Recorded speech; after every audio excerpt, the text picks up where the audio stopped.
music, then a story about Euphoria and the market top, and then the strategy of counter trading Euphoria, being fearful when others are greedy and greedy when others are fearful, selling the top. Let's get into it, fam. Much love. We're going to go over psychology, storytelling, technicals, fundamentals, and real life trading examples. What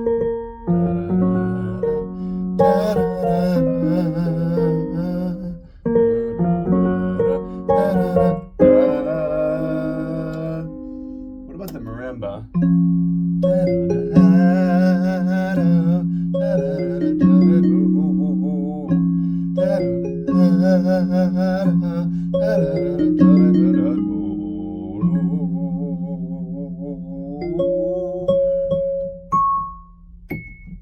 Okay, story time. So some of y'all have seen my place where I live. I've done a little tour, and typically I just rent a downstairs unit. I live in Hawaii. If you don't know me, welcome in. Much love, Trap here. I live on Oahu, and I live right by the beach. I'm super grateful and blessed to be where I am. I share the house. There's an upstairs unit that has been a rotating cast of couples, and there was a young couple living up there in March. And in March, if you remember, the crypto market topped. It reached a high point, and then it went down and bottomed in like August, September, all the way from March, and then it's making new highs in November. Well, the crypto market isn't so far. Bitcoin is. Anyways, people were euphoric. There's hysteria on the timeline. People showing how much money they're up on their Instagram story. Non-traders commenting, talking about it. And there was a day when the market was way up, and I heard upstairs, I'm trading downstairs, I hear upstairs, my upstairs neighbor, on speakerphone with his friend who's euphoric. He's up so much money, you have to get in. It's a sure thing. Bitcoin made a new all-time high. It's going to 100K. The rest of the market is sure to follow. You got to get in, man. I've been telling you this for months. It's happening. I promise you it's going to happen. It can't lose. So, and I just hear the euphoria from my upstairs neighbor who's not even in the market, right? So one thing about euphoria is other people give it to you. They affect you. And it's not my favorite emotion. I don't like it. It always gets me into trouble. It gets me into trouble with money. It gets me into trouble with women, social media. It's an aphrodisiac. You know, I've been there up 200, 300, 400,000 in a short period of time. And I'm like, you want to have a baby? I'll put a baby in you if you want. I can pay for it. Let's have kids, right? And literally like aphrodisiac, where it's just people get reckless with sex. People get reckless with I'm just going to have 3x leverage long with no stop loss, and I'm just going to make a ton of money. And people are unplanned. So my upstairs neighbor, that week he messages me, him and his girlfriend are at work, and he's like, yo, my girlfriend, she left her Aura ring, which is what I have here. She left it on the charger. This tracks my sleep. She left it on the charger. It's bad to leave it on the charger. It screws up the battery. Can you go into the house and take it off the charger? So I go into the house and I notice there's a little calendar. And he has this calendar. On Thursday it says, get crypto portfolio together. Thursday. No lie, that was the top of the market. That day, Thursday, was the top of the market. So he put his portfolio together, the top of the market, and I never, I listened, there's a couple days after, but basically they just kind of stopped talking about it. Wonder why, right? So this isn't to rag on them or embarrass them. You know, I've been there before, right? In 2020, I took out $70,000 in debt to buy one Bitcoin at the top in 2021, November 2021. I took out almost six figures in debt to buy a Bitcoin. Now, I had a good plan. I ended up selling it at like 54 at a loss, and I had 8-9 other Bitcoin that I owned spot, no leverage, and sold them. But yeah, I had six figures in debt at one point against like 600,000, 700,000 in Bitcoin. Yeah, just euphoria makes you do dumb things, take out debt. So euphoria, it spreads like a virus. I personally try to not talk to anyone. There's one trader I like to talk to because we don't really talk about trades. We talk about systems. He thinks like me, but he's even more systematic. I don't want to call him autistic. I don't know, but that's how I picture him, of like kind of being a robot. He builds rockets for fun, and he designs systems. And we can talk about like what's the best system parameters in general, not like this trade, but in general. What does the data say? Is it better to have a stop loss of 1 ATR or 2 ATR? In general, does the data say should we use ETH 160 moving average as a filter? Is SMA better than EMA? Or should we use total 3 as a filter, right? It's like these sorts of discussions. But I try to keep filter. If anybody ever talks about the markets, I just block them. And it's because I don't want to be affected with euphoria. I don't want to be affected with other people's emotions. But what happens during periods of euphoria is there's no way to block it out, right? The Uber driver's talking about it. You hear it upstairs. The next door neighbor is. Some random girl who is posting the Bitcoin price to her Instagram feed. Like, what? And it's everywhere you can see. And something that I also get during this time is if I'm going short, people the whole time who have been following my trading are suddenly saying, I wouldn't do that if I were you. Why are you doing that, right? It's not, why don't you just go with the trend? Why don't you just, what are you doing? Like all your shorts are going to lose. These are people who have been quiet the entire time, and now they're telling me it's not safe to short. So me personally, I'm a fan of counter trading euphoria, and I'm going to go into the technicals and the fundamentals of why. But I'm going to go into a variety of technicals you can look at. But basically, I'm just capitalizing on the recklessness that people take when they're euphoric, right? And there's obvious signs there are, but you have to be strong psychologically because everyone is going to be going the other way, and everyone is going to be telling you that you're going to lose and shouldn't do it. No one is like, this looks like a great trade, right? People are like, actually, why are you doing this, right? People have been following your strategy the entire time, and now they're like, why are you doing this?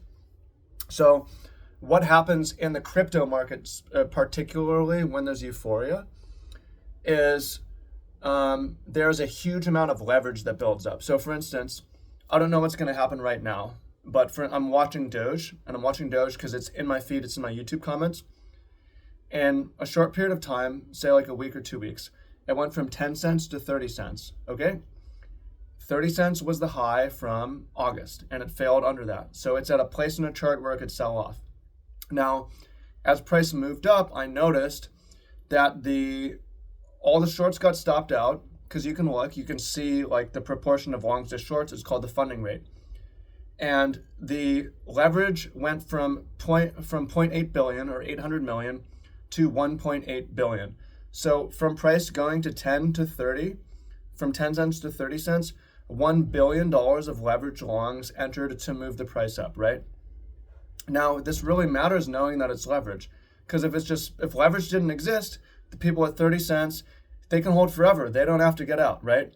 But what's happening is the people who have bought at 10 cents up to 30 cents, their leverage position will get stopped out if price moves down too much. So they know if price goes up, they want to take profit. They're twitchy, and there's a daisy chain that can take them all the way back to 10. What also happens is when this happens, is the funding rate. Today, when I'm recording this on certain exchanges, the funding rate is 50%. Now, the way the funding rate works is you have Bitcoin spot, real Bitcoin, and then you have paper Bitcoin, which is leverage. Now, there needs to be something that ties the price of paper Bitcoin to leverage Bitcoin, and what that is the funding rate. So when too many people want to leverage long Bitcoin, they have to pay a fee to people who are short Bitcoin. When too many people want to short Bitcoin, they have to pay a fee to people who want to long Bitcoin. And this evens the price out and creates a real world tether, financial incentive that ties the perpetual futures price to the real price. But still, times like this, the perpetual future price gets high. And as I'm on today, certain exchanges, the fee for having one Bitcoin is 50% APY for a long position. What that means is with the price of Bitcoin at $80,000, if I'm long one Bitcoin at $80,000, the fee for holding it for a year at the current funding is $40,000. If I have a 10 Bitcoin long, the fee for 1 year is $400,000, right? So it gets to an insane place where people are way out of position. Their leverage positions are in a lot of danger, and they've done it in a euphoric way where they have too much leverage and don't have a stop set. and the daisy chain can take it all out.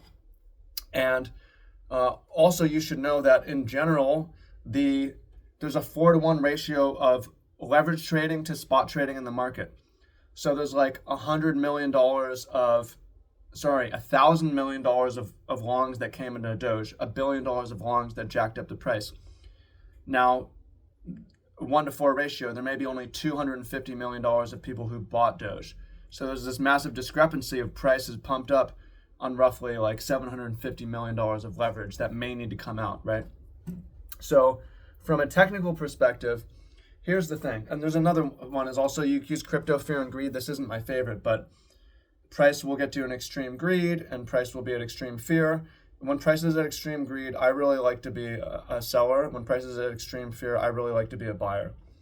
Now, the issue is fear can last a lot longer than you think, and euphoria can last a lot longer than you think, especially when people are posting and they're publicizing and they're getting other people on board and they're bringing other people in. So it can last for a really long time, possibly. But what ends up happening is the market might stop going up as a whole, or we'll have pullbacks, or there'll be a rotation of certain things are pumping and certain things are dropping off. But what I'm saying is you do need to pick your spots, right? You need to be responsible. And it's easy to be responsible when other people are euphoric, because when other people are euphoric, do you want to really risk everything to counter trade them? No. So you risk something and it's survivable and you pick your spots. The way I like to do it for crypto is the spot that I'm picking is an old monthly high and then price closing under it. So Solana took the March high today and closed under it. That would possibly be a place to short. I'm not shorting anywhere on the chart. And I have hundreds of alts to choose from, so I can just find ones that are at the old high, right? What I'm also looking at is insane jacked up leverage, like insane, right? I like when there's chatter and people are talking about it, but insane leverage. I like when there's euphoria on the timeline for shorts. I like when the funding rate is super positive, where it's really expensive to even be in longs, yet everybody's long. Shows it's a crowded trade. I just want to go the other way. Not everybody can make money trading. And especially with leverage, it's easy for it to cascade and go the other way. But again, this is a trade where the typical response when other people are euphoric, this is hard because we're empathetic, right? Emotions are contagious. When other people are fearful, it causes us to be fearful. When other people are euphoric, it causes us to be euphoric. Also, when other people are euphoric, it often causes us to feel FOMO. And we fix our FOMO by creating a position with leverage, and then we feel euphoria with the other, because we want to feel what they feel. And when I see other people feel euphoria now, it is a warning sign, and it is wakes me up to a trade opportunity where I want to be cautious, but I'm interested in going the other way.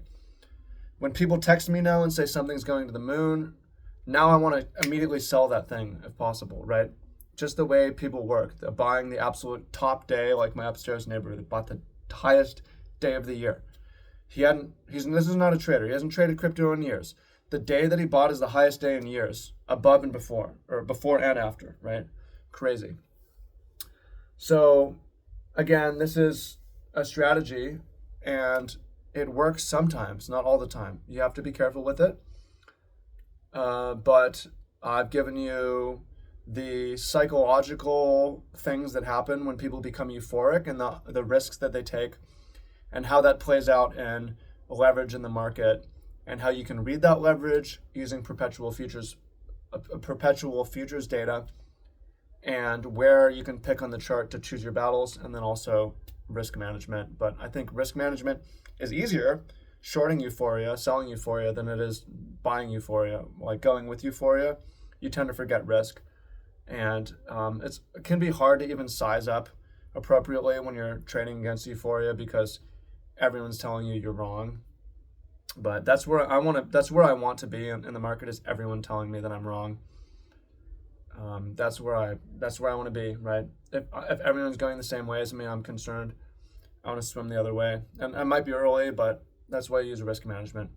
Anyways, appreciate y'all. Much love. Talk to y'all soon, and happy trading. Peace.